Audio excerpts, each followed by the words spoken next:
So here is the situation. Me. Nurse. Working 50-ish hours a week in pediatric intensive care unit. Cry at least once a week because that crap is hard. My salary pays our bills. All of them. Husband. 25. Has a degree but isn't looking for a job. Works 2 days a week at the grocery store. Spends most of his time playing League of Legends. By the way, all events here are in accordance with COVID legislation. Today was supposed to be a good day. I had been begging my husband to swap his Saturday shift to literally anything else so that we could have days off together. We haven't had a weekend together since our wedding, 18 months ago. Today was supposed to be our first Saturday off together. We were going to go to an animal sanctuary.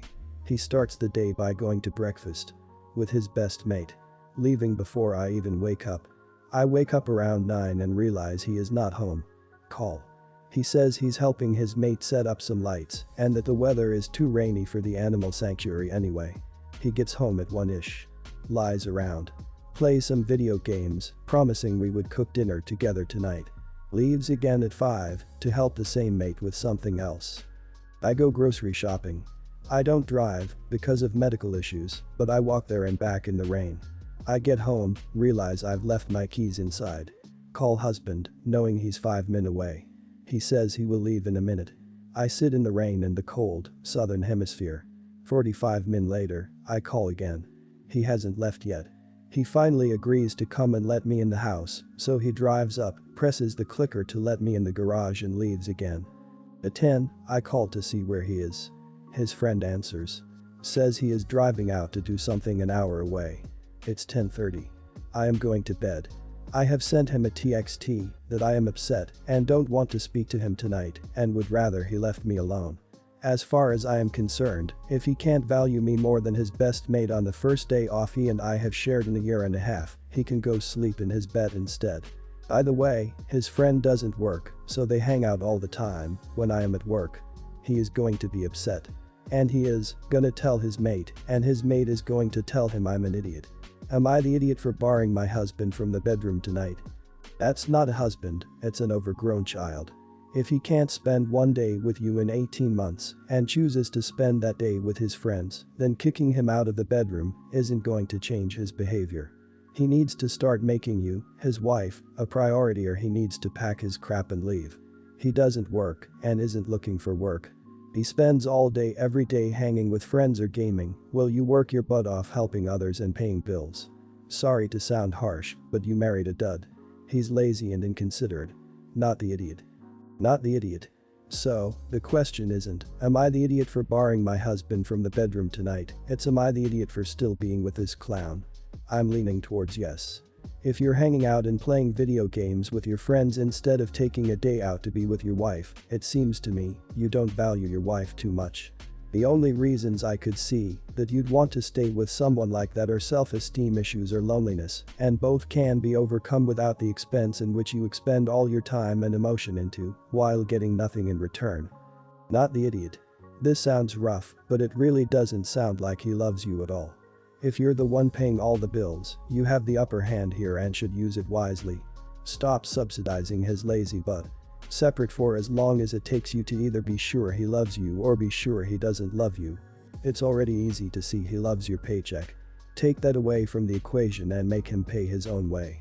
Do what's easiest for you to legally do at this point, either leave. Either way, don't help him financially. I, 23, and my boyfriend, 22, have moved in together just before quarantine. Something you should know about him is that he has severe anxiety. I have supported him since we started dating, have been there for him, have paid for therapy when I can, etc. I also have depression, so I like to think I understand a little about what he is going through. Now, a way that his anxiety manifests is that he thinks that, every so often, he is incredibly sick. Like super sick. Like on my deathbed sick. It's called like hypochondria in English, I think. And every single time this happens, I have to take him to the doctor, so he gets checked up. He is never actually sick. Where I live, this costs about $80, not too bad, but when this is happening twice a week, yeah. Plus, it's full of sick people who we could contract an illness from as well. I work for both of us. He quit his job due to health concerns, so all the money comes from me. I recently got demoted due to the fact that I can't work full-time in person, so money has been even more tight. And yesterday, I snapped. He called me from another room while I was working and asked him to take him to the doctor because he knew he was sick. I was so frustrated that I just started crying. I told him that I couldn't pay any more money, I had like $30 for the rest of the week. He knows that he has hypochondria, yet he insists on going anyway just in case. His therapist is useless, he barely ever shows up to the meetings anyway. I was just so tired of this. Back to what happened. After I said that, he went very quiet. He just walked out the house and kept on walking. He blocked me on everything, and none of his friends will tell me where he is. I have a friend who is on my side, but everyone else insists that I was an idiot. I feel super guilty, but I can't afford to lose any more money. Am I the idiot? Not the idiot. Your boyfriend is obviously going through something, and some things people have to go through alone. Maybe when he gets better, he'll understand that you were under tremendous pressure and also had needs that he was not seeing. But you can't do anything for him if he wants to go to the doctor about fake ailments, but never shows up to his therapy sessions to deal with his real ones. If he moves out, you'll have a chance to focus on your own mental health, which has been under great strain. I suspect he's not mad at you, but rather deeply ashamed of himself. I'm expecting that he very likely can't reconcile the hurt he's caused you with the shame he's feeling, so he's run away. Speaking from experience, depression has a way of smothering your voice. It makes it harder to say no or to confront people. You may not see it as such now, but his life was never your responsibility.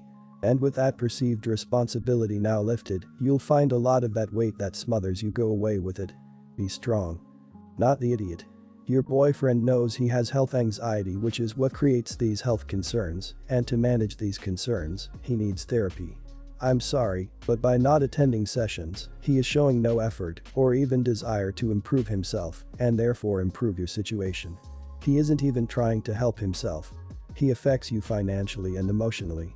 He's being massively selfish and, actually, pretty uncaring to you and your needs after you've spent so long trying to look after him. Is that what you want for the future? I, 22, grew up with a guy who had severely bullied me during my elementary and middle school years, and it did not stop until I had changed to a different high school. Yes, my previous school somehow managed to do absolutely nothing about the situation, despite claiming that they would look into it. Recently, I ran into this guy's mother in public. I still live in the same town, and she said she wanted to personally apologize for what her son did. However, I told her that I refused to accept her apology and that it wasn't my fault that she had failed as a parent. I responded like this because during her apology, she kept bringing up the fact that her son had family issues at home and was undergoing a lot of stress. However, to me it just sounded like she was trying to excuse her son's behavior towards me, as if it was acceptable for her son to unleash his frustrations onto me and to torment me for years. Another big reason for why I said what I said to her is because both my family and I had complained about her son's behavior directly to her, as well as through the school. However, back then she claimed that her precious son was incapable of harming other kids and instead insisted that I had to have been lying about her son. To make matters worse, during my final year at the school, she went out of her way to place a formal complaint against me to the school based on unfounded claims in what I assume was her attempt at getting back at me. In my opinion, she had so many years to step up as an adult and to address and correct a problem and situation on her end, and yet she didn't. Instead, it took her years of complaints from other parents to supposedly open her eyes. On top of this, I still have not heard a word from her son himself, so the apology further came off as insincere and instead just the mother's way to absolve herself of any guilt or whatever her personal reasoning was. Does my reaction make me an idiot? Not the idiot. That's called a non-apology. I'm sorry, but I'm sorry that my son bullied you, but he was going through such a hard time. That's no excuse. Kids don't necessarily know how to or have the language to express grief, but this guy bullied you for years. He knew what he was doing. His mother was an adult and knew that she was in the wrong. At some point, it becomes less of a coping mechanism and more so something that's done maliciously with intent to hurt another person. You're not obligated to accept an apology. Apologies are really difficult. It is really hard to fully accept responsibility and own up. It sounds to me like this mother was trying to apologize, even though she went about it in the wrong ways. Let's be fair, if her child's go-to is aggression and bullying, this probably isn't a family with the best communication skills. You're never obligated to accept an apology. Even if she made the best effort she could, if it didn't hit the mark for you, you don't have to accept it. Even if she fully accepted all the responsibility for her own actions. Not the idiot. Not the idiot. It's your decision if you accept her apology, yeah. But she's not the only one that should apologize. Her son should do first. He bullied you. She ignored you when you gave her the chance to talk about her son. She decided to not support you, but her bully of a kid. He probably never let go of this behavior because his mother decided to raise him the wrong way. Bullying destroys lives and seriously damages your mental health. All the years of damage are done and can never be undone. She can't make up for this. It's unacceptable. My 29 husband Ted, 34, and I have been together for 10 years. We met early in college and dated all throughout. I graduated before him and took a semester for traveling while he finished, so we could move to another state. He ended up having to repeat some classes, so when I came back we couldn't move yet, and I had no place of my own, so I moved in with him and his roommate, brother, Ash, 32, while Ted finished school. Before moving in, I made sure that Ted cleared it with Ash that I was bringing my male cat with me. They had a dog who was old, but Ash said he was fine with it. About 3 weeks after moving in, I started noticing that our bedroom started to smell a lot like pee, and we couldn't figure out where it was coming from. My cat is toilet trained, so I knew it wasn't him, and the dog couldn't go into our room because it was on the second floor and he had hip problems. I started finding clothes on the floor smelling like pee. I asked Ted, and he said he had no idea. After 3 months of frustration and this happening about 2 weeks, I asked Ash if he was bringing the dog upstairs. He said no. At this point I'm fed up. I stopped leaving clothes anywhere, but I was still finding pee in my shoes, my throw pillows, things like that. After breaking down one day, Ash suggested it was my cat marking his territory, as male cats are known for doing that. He said it made sense as it was only on my things and it was a new place. If any of you have cats, you know that cat pee smells different than human pee. I trust my cat with my whole heart, so I set up a camera in our room. I was paying rent, boyfriend knew about it, so I figured this was the way to find out where the pee was coming from. Ash was coming into our room and peeing on my stuff. When I saw the video, I packed my things and cat and went to stay with a friend until Ted finished college and we moved. When all of this happened, I refused to confront him and Ted dealt with that. I haven't really spoken to Ash since. He was the best man at the wedding, but we tend to keep clear of each other at family gatherings and such. With the pandemic, Ash lost his job and apartment and is honestly struggling financially. He asked if he could move in with us, and I honestly don't want to because he peed on my stuff. He was 25 years old when it happened. He was a grown man. Now their whole family is calling and texting telling me I'm an idiot for leaving him homeless in the middle of a pandemic, but it wasn't their stuff getting peed on. Am I the idiot? Am I holding a grudge because he peed on my stuff, but he is losing his home and his cat deserves a home, but it was made very clear that I cannot just take in his cat and leave him to the elements. I know I'm justified, but now Ted said that he couldn't do that to his brother and the job market is better here for his type of job. Just tell your husband that if Peeman lives in your house, you're leaving. He was so disgusting. I would have shamed him on social media, maybe shared the video footage too. Instead he was best man in your wedding. Even if he apologized today it will be fake. He should have done it earlier. God knows what will he do now if he lives with you. Temper your food, meds. What about when he has to share his brother with the kids? You need to feel secure in your home, and with him living there it would not be. Not the idiot. This is insane and disgusting. Oh my God, of course you're not the idiot. You said he apologized to your husband, but what about to you? You're the one who was subjected to this horrible treatment.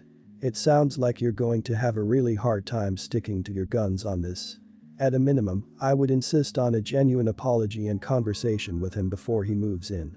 It's been several years. I certainly hope he's no longer acting like a 2-year-old, but he needs to make amends before he's allowed to stay in your home. Not the idiot. And why the hell did your husband let him be best man? People who disrespect one person in a relationship do not belong at that person's wedding. You should have shown that footage to the police or used it to sue him for damages. I am not sure I would have ever respected a partner that stayed friends with someone who so viciously hated me either. This entire situation is quite severe and I'm surprised your husband kept him in his life at all. He committed crimes against you. In your own home. You need to feel safe and not violated in your own home. Although I stand strong in my beliefs, my friends told me that what I did was not okay and I think now I feel conflicted, so I am making this post. I don't think I'm wrong and you'll see why. My friend is very good looking. He met his wife before he met me, around 7 years ago through school or something, and she's a total mess. I mean, she's not the ugliest, but she's really tiny and kinda pudgy. She has an acne problem which I don't understand since she's 27. She also has a double chin when she speaks, which isn't the worst I guess, but compared to my friend who is so good looking, she's basically like a 2. The only thing I can give her is that she's kinda funny and she is book smart and has a good job I guess. But that's it. I have tried my hardest to hint to my friend that he's young, he's only 25, he can find someone else, even I'm open to dating him, he's gorgeous, but he's never caught any hints. It's like he's under a spell. His wife is pregnant, which is frustrating because I haven't seen him in a while, virus, and we used to call at least semi-regularly, but now he can't because she makes him wait on her hand and foot and he's lovesick for some reason. Finally got to video call him the other day after weeks and he looked tired but happy and gorgeous as ever. She came to say hi and she's really let herself go. I couldn't even look at her straight without grimacing, she was a mess. When she left the room, all he talked about was her and baby this and baby that and she this and she that and she's glowing and all this crap. It's like we see two different people. Finally, I couldn't take it anymore and asked what exactly he sees in her. He was like, what do you mean? So I gave him some examples that I put above. Instead of talking to me like an adult, he went really silent and when I was like, what is it? And he said, do you mean that? And I said yes. And he said, I'm way too tired for this, and then he suddenly hung up on me and before I even had space to breathe, blocked me everywhere. I really do not understand what I said wrong. I really do want to know what he sees in her, they don't even have the same interests. My friends are since then hounding me about how I could say that and everyone I talk to seems to be getting mad at me. I don't think I am, but am I the idiot? I really don't want to lose him over something to do with her, so should I just apologize? Are you trolling? Because wow. You're the idiot. You're jealous because your gorgeous friend never was interested in you and got married to a woman you consider ugly. You're jealous because he's happy with his expecting wife. You realize you are not a priority for him and you will never have the kind of relationship you wish for. You're bitter because of all of this. You're mean and don't deserve his friendship. I think his reaction was very adult. I seriously applaud his self-control. I really don't understand how you can't figure why everyone is mad at you. You're the idiot. So much the idiot, in fact it's disgusting. You told on yourself when you said even I'd be open to dating him and that he hadn't caught any hints. You want him and you can't have him because it sounds like not only is he handsome, but he's an excellent husband to this very lucky woman and I wish them all the happiness in the world and I wish you nothing but a flaming dumpster. Go to therapy, work on yourself, maybe someday you'll be worth someone like your ex-friend. Don't try to contact him, don't try to bother him, just let him and his wife enjoy their good life. You're the idiot. You're a super mega idiot. I see you stand strong in your beliefs, so I know this is pointless, but it is none of your business what he sees in her. Sometimes, people find another person attractive for whom they actually are, rather than what they look like. And I know I'm probably going beyond your capacity here, but check this out, not everyone has the same standards for what they find physically attractive. Shocking, right? He loves his wife. He is building a family. You have lost him, and it has nothing to do with her and everything to do with you.